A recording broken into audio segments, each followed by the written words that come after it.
Hola, buenos días, ¿se escucha?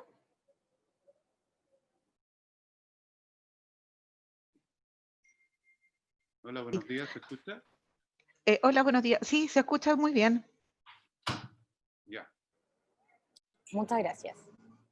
Yo al doctor Boris lo escucho un poquitito bajo, no sé si soy solo yo. ¿Ahí se escucha bien? Ahí se escucha mejor. ¿Sí? Cuando ustedes me avisen.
Ya, estamos de vuelta. En este segundo módulo vamos a tener con nosotros en primera instancia al doctor Boris Kulikov, que nos va a presentar el tema obstrucción intestinal, y luego la doctora Roldán, que va a hacer una revisión de casos. Y después de ellos va a presentar la doctora Sandra Gallardo quemaduras. ¿Ya? También va a ir acompañada de la doctora Montesinos, que va a hacer revisión de casos. Doctor Kulikov, lo dejo. Buenos días, ¿se escucha bien o no? Connie, ¿se escucha bien? ¿Se No escucha? tienes audio, Boris. Ah, no, sí tienen. ¿Tengo o no tengo? Perdón, ahí sí. Sí, sí tiene audio, Doc, se Ya, escucha, pero se súper, escucha un súper. poquitito bajo. Era Ya. yo, perdón. ¿Ahí se escucha mejor? ¿Se escucha? Ya, buenos días. Bueno, vamos a presentar algunas cosas con respecto a obstrucción intestinal, que es un tema extremadamente amplio en cirugía pediátrica, pero tratando de darle algunos enfoques para que en la práctica uno pueda identificar algunos problemas. Como definición, es cualquier elemento que impida que el material intestinal se traslade a través del intestino. En estos casos, generalmente existe una serie de eventos que van a ir provocando toda la sintomatología y todo lo que nosotros después vamos a lograr encontrar en las radiografías, que son nuestro principal elemento de diagnóstico para intentar definir dónde está la obstrucción intestinal. Generalmente lo que produce que exista un stop, una obstrucción en el paso del contenido intestinal va a provocar una distensión abdominal. Esa distensión se va a trasladar hacia la pared del intestino y va a provocar una dificultad en la circulación del intestino. Generalmente va a comprometerse inicialmente la circulación linfática, posteriormente, si esto continúa, la circulación venosa y finalmente va a alterar la circulación arterial. Junto al sobrecrecimiento bacteriano van a provocar necrosis, que es el evento final de una obstrucción intestinal cuando no ha sido tratada adecuadamente, cuando no ha sido diagnosticada. Y eso va a llevar a una perforación, que es el evento final de una obstrucción intestinal con un empobrecimiento de toda la evolución de estos pacientes. Las causas de obstrucción intestinal en los pacientes, uno tiene que dividirlas dependiendo de la edad, como todo en pediatría, ¿ya? Ahí están las principales causas, No todas uno las ve ni son todas frecuentes, pero por el grupo etario yo diría que en recién nacido existe como una distribución más o menos importante de las causas, siendo las más importantes o las que uno puede identificar con mayor rapidez la atresia intestinal. ¿Ya? Hay algunas otras condiciones que pueden provocar obstrucción intestinal a los recién nacidos que son un poco más difíciles, como la enfermedad de Hirschsprung o el hilo meconial, que no son tan fáciles de identificar. En lactantes hay que prestar cierta atención porque una causa de obstrucción intestinal muy importante, sobre todo entre los 9 meses y el año, es la invaginación intestinal. Y esa es una de las patologías que uno debería tratar de identificar en los niños que están en esa edad. En los niños más grandes ya uno tiene que ver otras cosas, incluidas, por ejemplo, los niños que ya han sido operados y que es una de las causas más frecuentes de obstrucción intestinal, como son la adherencia o las bridas, ¿ya? Igual que en los pacientes mayores, los adolescentes. Siempre hay que tener en cuenta que una causa de obstrucción intestinal también puede ser una hernia inguinal, ¿ya? Una hernia inguinal atascada puede llevar a un cuadro de obstrucción intestinal y uno siempre tiene que identificar o tratar de identificar que no exista esa complicación. Respecto a la clínica, casi todas las obstrucciones intestinales mecánicas parten más o menos iguales, ¿no? Habitualmente esos son los síntomas más frecuentes, dentro de los cuales el síntoma cardinal es el dolor abdominal. Generalmente el dolor abdominal es un dolor abdominal agudo que se comporta como un cólico. La distensión abdominal que se acompaña a ese dolor cólico puede ser variable dependiendo del nivel donde esté la obstrucción, así que hay que considerarla dentro del contexto que uno va a ir evaluando posteriormente. Asociado al dolor abdominal, que es este dolor abdominal agudo, cólico, se encuentran los otros signos de obstrucción intestinal, como náuseas, como inapetencia, y un signo muy importante para nosotros, un síntoma muy importante son los vómitos, ¿ya? Habitualmente o inicialmente en una obstrucción intestinal mecánica, los vómitos van a ser gástricos alimentarios, pero rápidamente van a ir cambiando a biliosos y finalmente, o dependiendo del nivel de la obstrucción, van a transformarse ya en vómitos francamente fecaloides. Como cosa bien importante, los vómitos biliosos en los niños habitualmente prenden una luz de alarma en un cirujano, ¿ya? Así que si ustedes tienen un paciente con un dolor abdominal, con cólico, con vómitos, se transforman en vómitos biliosos, ese paciente probablemente va a tener algún tipo de patología quirúrgica que haya que resolver. Así que eso es como un signo de alarma. Ojo con la ausencia de gases o la ausencia de deposiciones, porque a veces es bien difícil tratar de evaluar ese elemento, sobre todo en los pacientes que son más pequeños, que uno no sabe si efectivamente están eliminando gases, o en los niños que en general tienen un tránsito intestinal más lento. ¿Ya? La presencia de ausencia de eliminación de deposiciones no es una cosa tan segura para hacer un diagnóstico. Mucho más importante el tipo de dolor y el tipo de vómitos que los pacientes estén presentando. Y aquí hay como un flujograma para ir pensando en las patologías. Un paciente que tiene una obstrucción intestinal, uno se fija en el grado de distensión, en el tipo de los vómitos, y asociado a eso, en nuestro principal elemento de diagnóstico, que son las radiografías de abdomen, ¿ya? Una cosa bien importante es que un paciente que tenga algún grado de compromiso séptico ya se transforma en un paciente que tiene que tener una urgencia un poco mayor, y uno no debiera esperar mucho tiempo para que ese paciente sea visto por un cirujano. ¿Por qué? Porque probablemente esos pacientes tienen dos cosas que son difíciles de manejar ya a nivel primario. Una es que probablemente tiene un sobrecrecimiento bacteriano que está provocando algún grado de bacteremia, y lo otro es que puede haber algún compromiso del asa intestinal ya por la obstrucción y que eso esté provocando ya necrosis y secundariamente una perforación. El tipo de dolor también uno lo puede caracterizar dependiendo del nivel donde se dé. Las obstrucciones intestinales altas pueden producir dolores cólicos más ubicados como en el mesogastrio o hacia el abdomen superior, y probablemente se van a acompañar de muy poca distensión abdominal.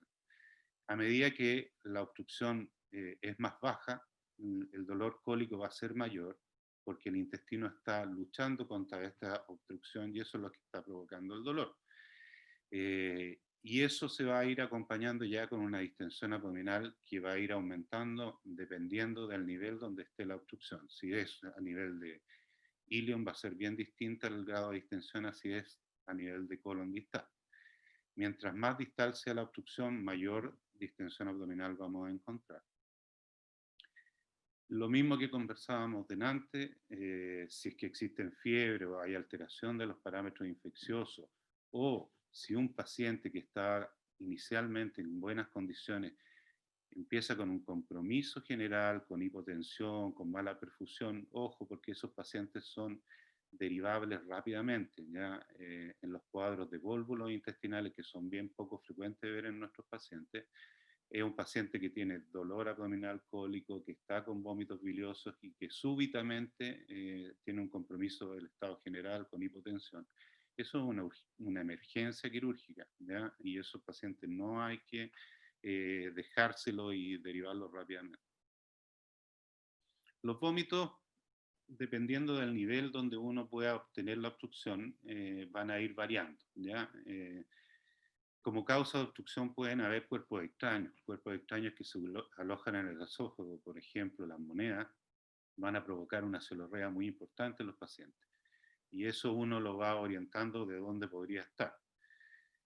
Si los vómitos son eminentemente alimentarios, en un niño que tenga alrededor de un mes o 21 días, y además en una radiografía encontramos que solamente hay una dilatación gástrica, lo más probable es que la obstrucción del intestino esté a nivel del píloro. Si tenemos vómitos biliosos, que son amarillentos, verdosos, y tomamos una radiografía y hay 2 burbujas y poco aire distal, probablemente vamos a localizar el grado de obstrucción a nivel duodenal. A medida que vamos avanzando en el intestino y se ven más burbujas dentro del abdomen, la obstrucción va a ir siendo más distal. Finalmente vamos a llegar al ilion y al colon, en donde ya van a haber una gran distensión de asas con dilataciones muy patológicas y probablemente unos vómitos que van a ser ya fecaloides. De acuerdo al examen físico, lo más importante a evaluar es cómo está el paciente desde el punto de vista general para determinar el compromiso que pueda llegar a tener ese paciente. Inicialmente, casi todos los exámenes, los signos vitales pueden estar bastante normales, cuando a medida que empiece a crearse un tercer espacio en el intestino, el paciente se va a empezar a deshidratar y a choquear finalmente.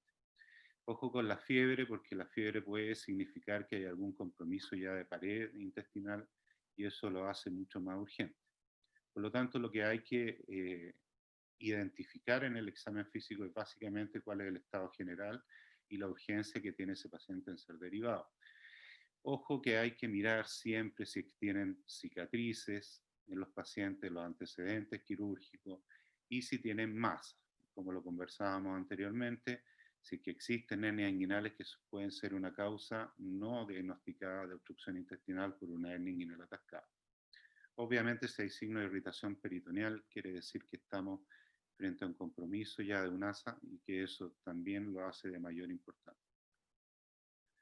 Los hemogramas no van a mostrar mucha importancia. Los gases y electrolitos, dependiendo del grado de compromiso o del tiempo que llevemos, nos pueden llevar a algunas alteraciones que pueden ser bien inespecíficas.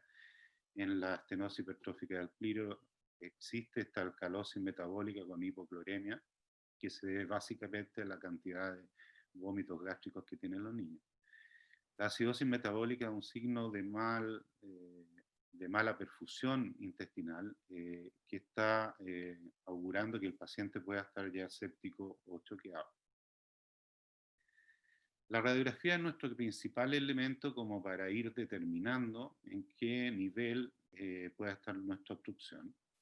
Y es siempre recomendable tomar una radiografía de abdomen en posición AP y una en posición lateral. Generalmente las dos debieran estar en de pie y en acostado o en decúbito para ir buscando distintos signos dependiendo de lo que uno vaya investigando, ¿ya? La distribución del aire dentro de las radiografías es sumamente importante para que nosotros vayamos logrando identificar en qué momento o en qué lugar está haciendo la obstrucción. Generalmente ahí sale como más o menos los signos más importantes para ir determinando la obstrucción. Una burbuja significa que probablemente hay una obstrucción a la salida del estómago. Dos burbujas, vamos a ir viendo unos ejemplos después, que la obstrucción muestra que es distal al estómago y que probablemente se encuentra en el duodeno. Y así sucesivamente, a medida que vamos viendo que el intestino se va llenando, vamos encontrando más aire hacia distal. Hay algunos signos bien específicos de algunas patologías que son el signo del grano de café o las pilas de moneda, que vamos a ver más adelante para ir viendo a qué podrían corresponder. Importante saber que una radiografía normal en un paciente pediátrico mayor generalmente lo que muestra es colon. Y habitualmente el intestino delgado tiene muy poco contenido aéreo. A medida que los pacientes pediátricos son menores, un lactante, un recién nacido, casi todo el intestino delgado se va a ir lleno de aire porque los pacientes más pequeños tienen la tendencia a tragar mucho aire. Pero en un paciente de más de 6, 7 años, habitualmente lo que uno encuentra es casi puramente colon. Y en la radiografía se ve claramente cómo se marca ahí el colon transverso, el colon descendente, y eso es lo que uno debería ir siempre a identificar. Ese otro ejemplo, ahí se ve la ampolla rectal ocupada por deposición en el colon izquierdo también y algunas dilataciones de asas intestinales de delgado principalmente. Veamos algunos ejemplos de obstrucciones dependiendo del tipo de burbuja que uno va encontrando. En esta radiografía de un recién nacido se ve una gran dilatación gástrica, que es prácticamente lo único que se ve en la radiografía. Ahí al lado, entre medio de esta burbuja, se ve una sonda nasogástrica probablemente, pero no se ve más aire distal. Esto habla de que la obstrucción es a la salida del estómago, que puede corresponder a varias patologías, pero es básicamente para mostrarle un ejemplo de una burbuja. Acá tenemos ejemplos de dos burbujas, en la cual la obstrucción está a nivel duodenal. Al lado derecho se ve la patología a la cual corresponde esta radiografía y se ve claramente el estómago dilatado y el duodeno dilatado. Y muy poco aire distal o prácticamente ningún tipo de burbuja distal. A medida que la obstrucción va siendo mucho más distal, se ven distintas asas dilatadas en forma patológica, con algunos signos que son importantes que también los vamos a ver más adelante. Aquí se ve una gran dilatación de asas de intestino delgado, no se observa el colon, casi no hay aire distal. Y se ven estas pequeñas marcaciones en el intestino delgado, que son las que uno conoce como asas en pila de Molea. Habitualmente se ven niveles hidroaéreos que van determinando que hay una obstrucción patológica del intestino. En obstrucciones muy distales, por ejemplo, aquí hay un paciente con una malformación anorrectal sin fístula, se ve una gran dilatación de todo el intestino delgado, y si uno hace esto se llama invertograma, se pone al paciente con los pies hacia arriba y se espera que se llene el fondo de saco rectal. Hasta ahí llega el fondo de saco y ahí es donde debería estar el ano normalmente puesto. Y si ustedes se fijan, está todo el intestino delgado dilatado, con dilataciones patológicas, que eso no debiera ocurrir. Los niveles aeroaéreos hablan de una obstrucción casi total del lumen, en el cual existe una acumulación de aire y líquido en la asa intestinal. Si ustedes se fijan, está marcado el nivel aire hacia arriba y líquido hacia abajo. Esto habla de que hay una obstrucción que es claramente patológica.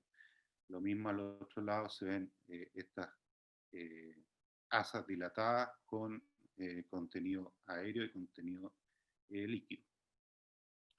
Esta es una radiografía para mostrarles otra cosa que se puede ver en la radiografía, que es la neumatosis, que se ve en los pacientes que tienen recién nacidos con alguna enterocolitis, en la cual el gas del intestino se acumula en la pared del intestino. Y son signos también súper importantes para diagnosticar esta enfermedad. Una cosa importante es que habitualmente los hilos mecánicos producen estos niveles hidroaéreos que están a distintos niveles, que habla de que el asa intestinal está luchando con esta obstrucción a través del peristaltismo, tratando de vencerla. Por lo tanto, uno ve un asa que tiene un nivel a distintas alturas en la radiografía. Y eso habla de que probablemente esto es una obstrucción intestinal mecánica. Cuando uno obtiene estos niveles a un mismo nivel, probablemente está hablando de un hilo paralítico, que son obstrucciones intestinales que se deben a irritación peritoneal, pero no habiendo una obstrucción mecánica. Estas son las pilas de moneda, donde se ven como dilataciones anormales. Esta dilatación del asa intestinal es absolutamente patológica y se ven estas como pequeñas marcas del intestino delgado que son en el fondo el peristaltismo que está tratando de vencer esta obstrucción mecánica que está provocando la patología.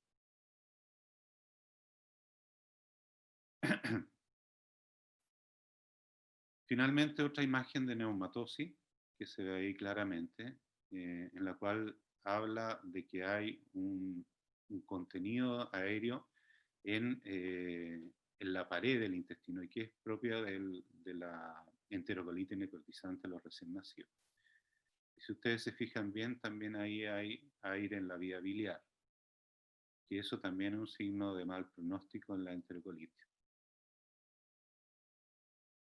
Lo mismo acá, la misma radiografía, algunas horas posteriores, donde se ve edema de la asa intestinal y se observa neumatosis. La otra cosa que podemos investigar y que podemos sacar cuando tenemos una radiografía de abdomen es buscar aire libre en el peritoneo, que nos habla de una perforación en alguna parte del intestino. En este caso, las asas intestinales están todas como aglutinadas en el centro del paciente, como con una imagen como en pelota de rugby. Y todo eso es aire libre. Eso es una imagen que es patognomónica de perforación de intestino delgado o intestino grueso. Ahí también se puede observar aire subdiafragmático, que también es sugerente de que haya alguna perforación intestinal. Ahora la doctora Roldán va a mostrar algunos casos clínicos para que vayamos viendo qué es lo que podemos ir investigando cuando tenemos algunas radiografías con imágenes patológicas.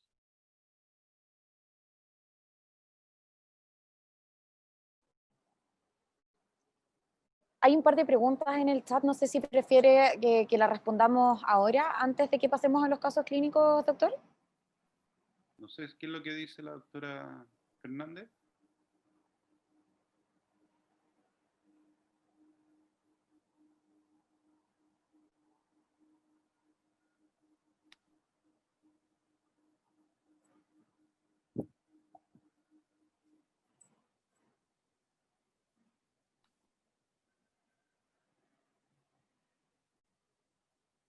Doctora Fernández. Yo creo que podríamos... Ya, perdón, es que se me cayó justo el internet. Ya, sigamos y hacemos las preguntas al final. Ah, súper. Ok. ¿Ya? O sea,